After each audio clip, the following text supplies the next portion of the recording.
Hey everybody, how are you doing? I hope you and your investments are doing well. My name is Steve and I'm a dividend stock investor. Every week I'm putting $150 into my tax-free savings account on the Wealthsimple Trade platform to grow my passive income, which, so far the plan is working. So let's jump over and take a look at this spreadsheet before we go in and buy some additional stocks today.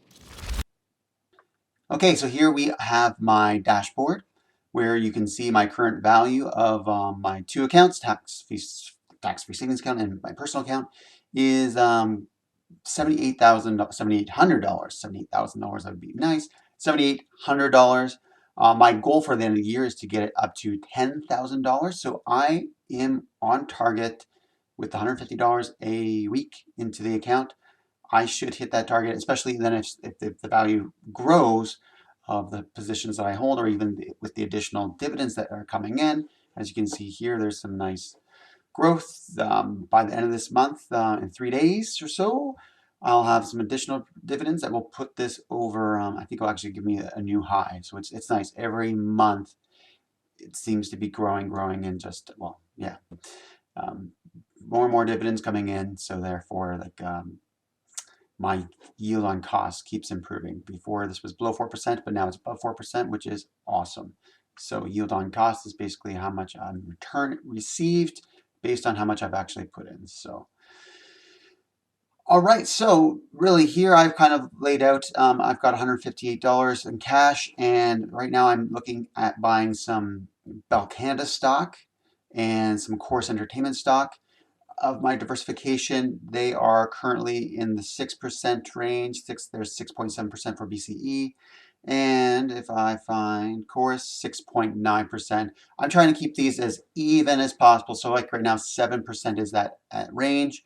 I'm putting a little bit more into BCE because it pays a dividend yield of I think it's like 5%. So that's amazing. And then Chorus, just to try and keep that up. And then usually if there's any money left over, I kind of throw that into Diversified Royalty Corp, which is another monthly dividend paying stock. So I really like those ones. Okay, well, you know what? Let's just go into Wealthsimple Trade and buy those stocks. So let's transition to that. Okay, let's buy some stocks. So I am going to purchase some BCE since it is down. It's been down a little bit here, so it's at a bit of a low. So we're going to pick up two stocks of Bell Canada.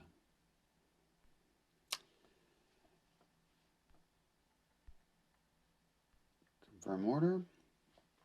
And the other one here on my wish list is I always like to put some additional stocks into Diversified Corp. Although, my apologies, looking at the spreadsheet, Chorus Entertainment, actually I should put some additional money into this one since it is currently below. And yeah, it is under the 7% that I'm trying to keep that diversification going. So let's buy. It looks like that went through. So I will use the rest of the funds I have available to buy some Chorus Entertainment. So 5. So it looks like I can just get 4. Is this going to let me do it? If I change this to a limit buy, oh, and what was that price? 5.84. Continue, and I said 4. No, wait, what's the price? 5.84.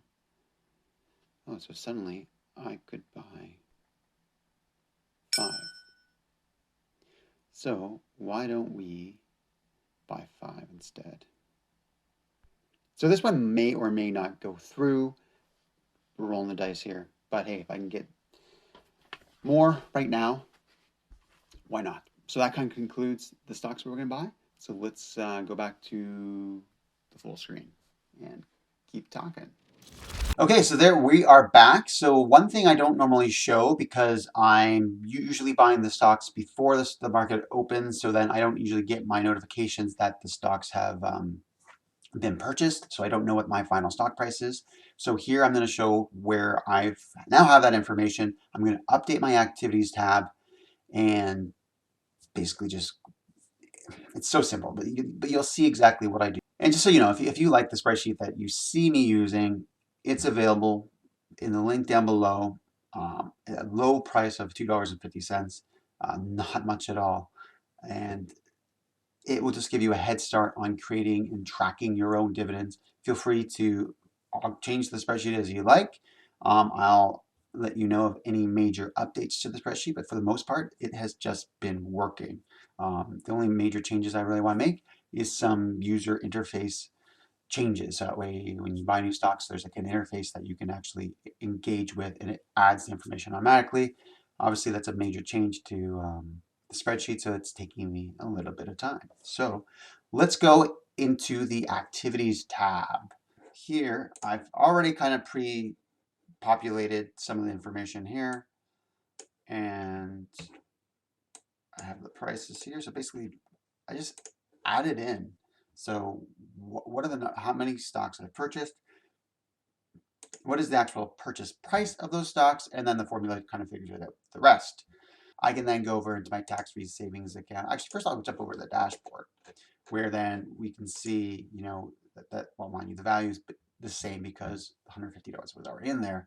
But the major change, which I probably should have called out more, was to, well, here, let's just go back and let's just undo that. So $25.42 monthly dividends on average. So going from 42 and let's do. So I'm forgetting how to do shortcut. There we go. Up to 26.10. So this was pretty accurate of how much we were actually increasing it by. So that's in the watch list, which I use to give you an idea what if I buy these stocks, what is it? How is it going to influence my monthly? And also kind of see, how much cash do I have? What can I buy? So it kind of tells me the total of what's going to happen. So you go over to tax-free savings account, and there we can see, yep, BCE is now 8 point. Oh, gone up to 8. It's a little bit more than I thought it would be. It's my third biggest position now, followed by Bank of Nova Scotia. Wow, and then Rio Can is kind of right in the middle, so that's kind of where it should stay. So really, I need to start focusing on some of these stocks down below here to get them up. Again, diversified, I kind of use that as a where do I put the extra cash? Where in this case, looks like I have 83 cents left over, so nothing to do there. But Acon, I need to kind of put some attention to. I haven't because it is currently up. I'm up 12%, so it's kind of like it's grown quite a lot in value. $17, well, let's say $18 to $20. That's like $2. Like that's awesome. That's awesome. That's what you want to see. But then, yeah, you have to kind of keep diversifying. And because we are investing over the long term, we are going to keep on averaging down our cost, which is a proven strategy that works over the long run. So just to keep growing your positions and kind of keep that diversification um, as you go versus, if sometimes people once a year, every quarter, they do what they call balancing, where then they sometimes sell off some of their bigger holdings. So in this case, for me, I would sell off some of my Royal Bank stock to then take some of that profit, ideally profit, um, never sell at a loss. Like we're in this for the long term, so never sell at a loss. So take some of that profit. So far I've $200 profit plus whatever the sale I receive, and then balance out your portfolio. I don't need to do anything like that yet. Since I'm doing the averaging down strategy, let's just keep putting money against some of these positions. It'll be interesting to see what happens when I start a new position, which I'm not looking to do probably until the new year. Then that position is going to start off at a very, very disadvantage. It's going to be really low if I'm only putting $150 in a week. It's going to take a couple of weeks for me to kind of really grow that position up to be whatever that new percentage once things really get balanced out. I think it's around 8 to 7%. So there we go. I'm sometimes go off on a tangent here. So there's the stock purchases that have taken place at the beginning of this week. If you stick around, so please like and subscribe. There's another purchase that I'll be planning on doing at the end of this week, since I posted a different type of video at the end of last week. Typically put my videos out at the end of the week. That just seems when I can find the time to produce these things for you all. And here, I thought I was on the screen. There I am again. Okay.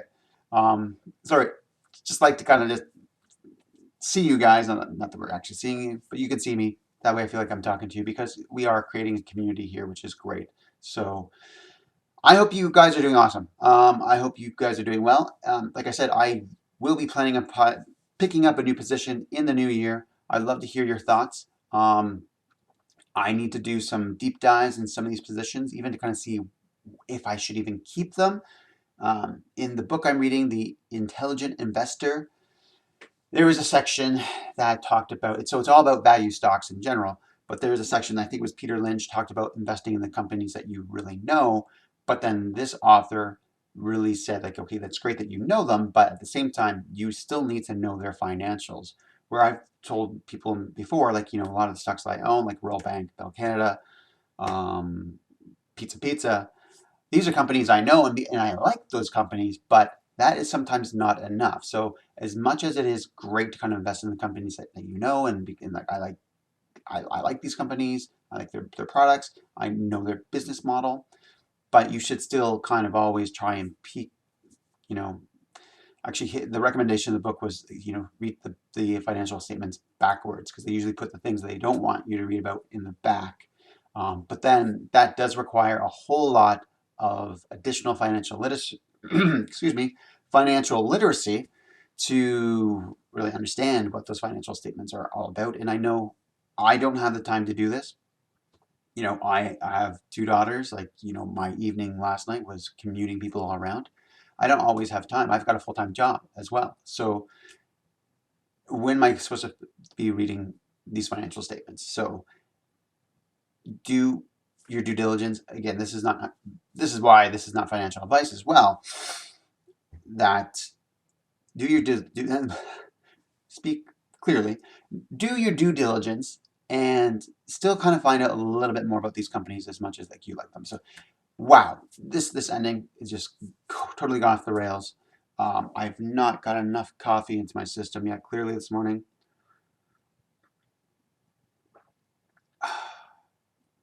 Better.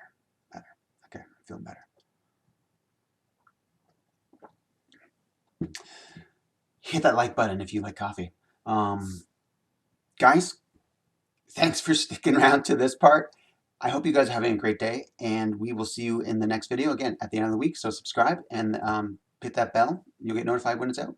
Okay, take care.